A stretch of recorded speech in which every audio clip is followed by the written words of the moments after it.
Halo para pejuang NIP untuk tes CPNS dan P3K di tahun 2021 ini. Jumpa lagi di video saya yang kali ini.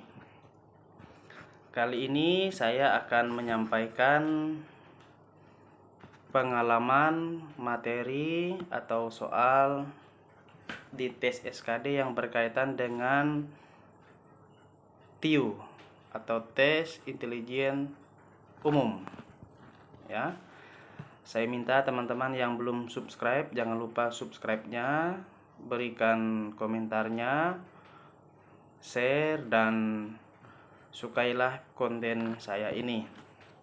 Baik, langsung saja rekan-rekan pejuang NIP semua.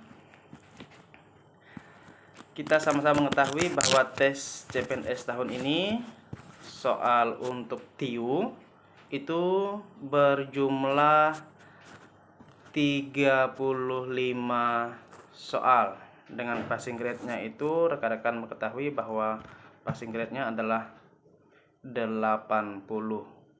Nah, oleh karena itu rekan-rekan, untuk tes TIU ini saran saya minimal rekan-rekan itu harus mampu betul minimal 16 nomor dari 35 untuk bisa mencapai passing grade. Sekali lagi, dari 35 soal di soal TIU, rekan-rekan minimal harus betul 16 ya.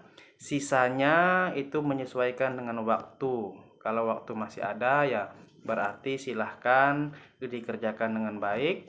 Tapi kalau waktunya sudah mepet, mau tidak mau ya rekan-rekan harus menjawab secara sembarangan demi terjawab semua soal.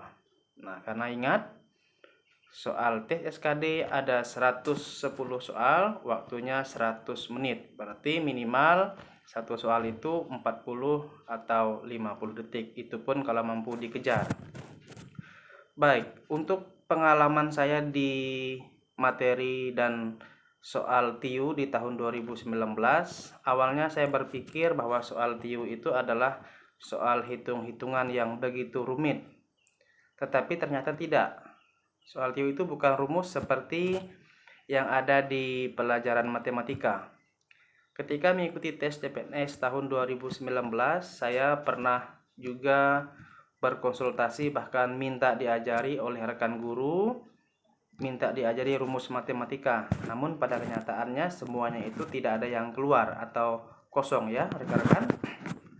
Baik, untuk soal TIU di tahun 2019 yang saya ingat ya, ini yang saya ingat.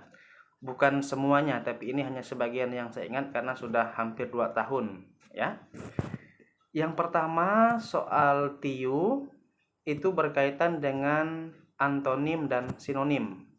Nah, antonim dan sinonim ini ingat rekan-rekan semua, itu kata-kata yang biasanya keluar dalam soal itu bukan kata-kata yang kita ucapkan dalam kehidupan sehari-hari ya, tapi itu adalah kata-kata yang sifatnya sangat dalam.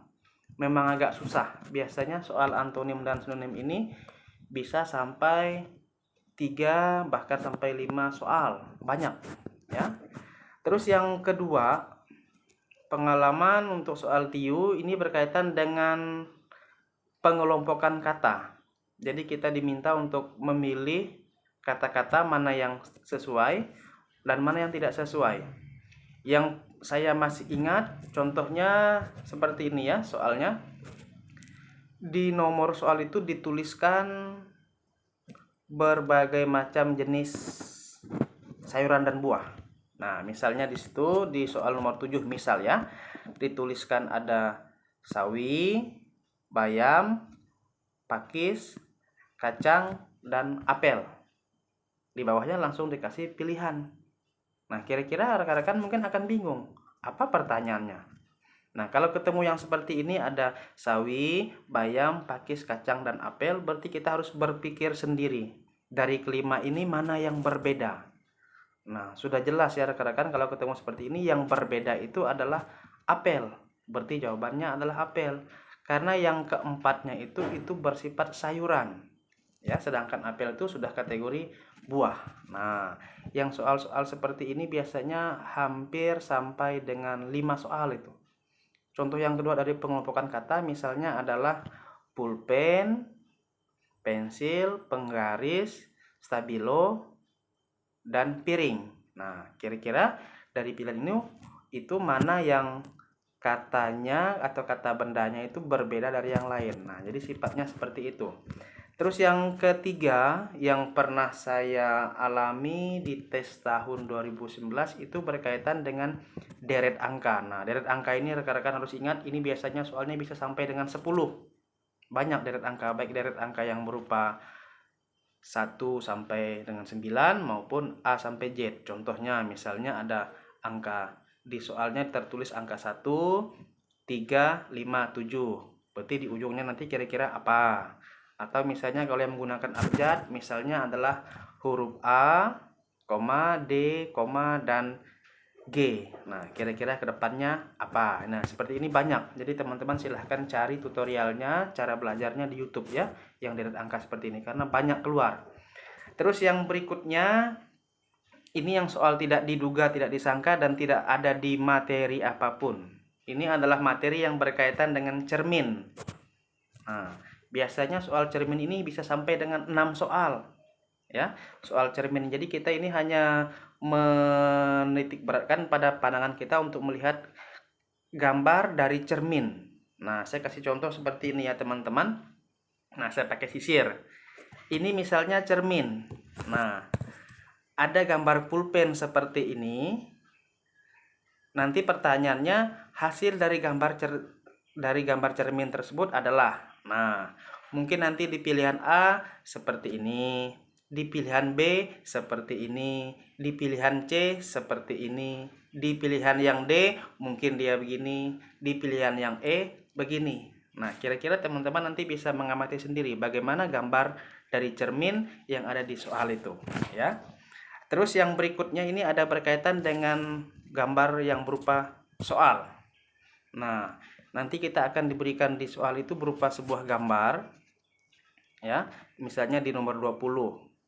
Langsung dituliskan di soal nomor 20 itu adalah ada gambar segitiga sama sisi, koma, segi 4 sama sisi, koma, terus ada persegi panjang, terus ada segi 5 sama sisi, dan yang terakhir adalah gambar lingkaran. Nah, biasanya pertanyaannya itu adalah manakah gambar yang tidak sesuai? Nah, kalau melihat seperti itu kita sudah tahu gambar yang tidak sesuai itu adalah yang E, yang berupa lingkaran, karena lingkaran itu tidak mempunyai persamaan sisi seperti yang lain, ya. Contoh gambar yang kedua misalnya, ya, itu adalah gambar atau dituliskan di situ hitam, putih, merah, kuning, dan yang terakhir misalnya di situ dituliskan blur. Nah, kalau blur ini kan bukan warna, berarti kita tinggal memilih yang blur ya. Soal seperti ini biasanya hampir sampai dengan 5 soal, banyak soal-soal yang seperti ini. Terus yang berikutnya ini berkaitan dengan kita mencari ide pokok dari suatu cerita yang dibuat di soal. Nah, kalau ketemu soal seperti ini teman-teman, ini sangat merepotkan karena biasanya soalnya itu panjang. Kita harus scroll sampai ke bawah lagi untuk membaca semuanya. Ini biasanya kita disuruh mencari ide pokok. Ini tergantung kemampuan teman-teman untuk menentukan sendiri.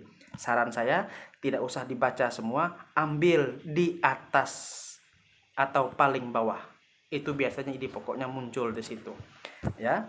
Terus yang berikutnya di soal TIU ini yang bagi saya sangat susah itu adalah materi tentang cerita soal. Nah, kalau dulu jujur saya kalau ketemu seperti ini saya bingung.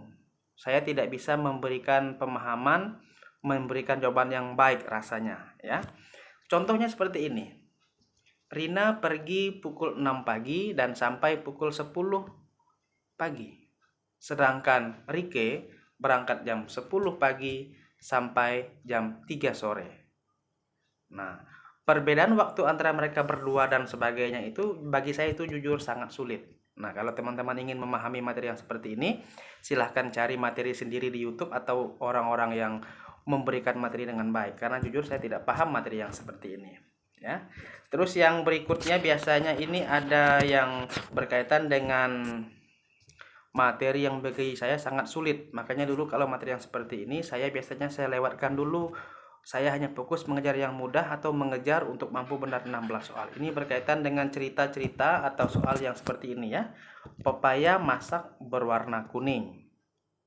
Misalnya di A-nya pepaya masak berwarna kuning. Di pilihan B-nya kuning bukan warna hijau. Nah, pertanyaannya biasanya tentukanlah kesimpulan dari soal tersebut. Nah, kalau sudah seperti ini nanti rekan-rekan silahkan mencari sendiri. Saya kali ini hanya menyampaikan soal-soal yang pernah saya alami di tes CPNS tahun 2019 yang dulu ya. Itu saja penyampaian untuk tes SKD khususnya untuk TIU pada kesempatan ini. Jangan lupa komen, subscribe, like, dan bunyikan lonceng notifikasinya ya. Oke teman-teman, semoga berjuang, semoga kalian mampu melewati soal TIU yang sangat ditakuti oleh semua orang.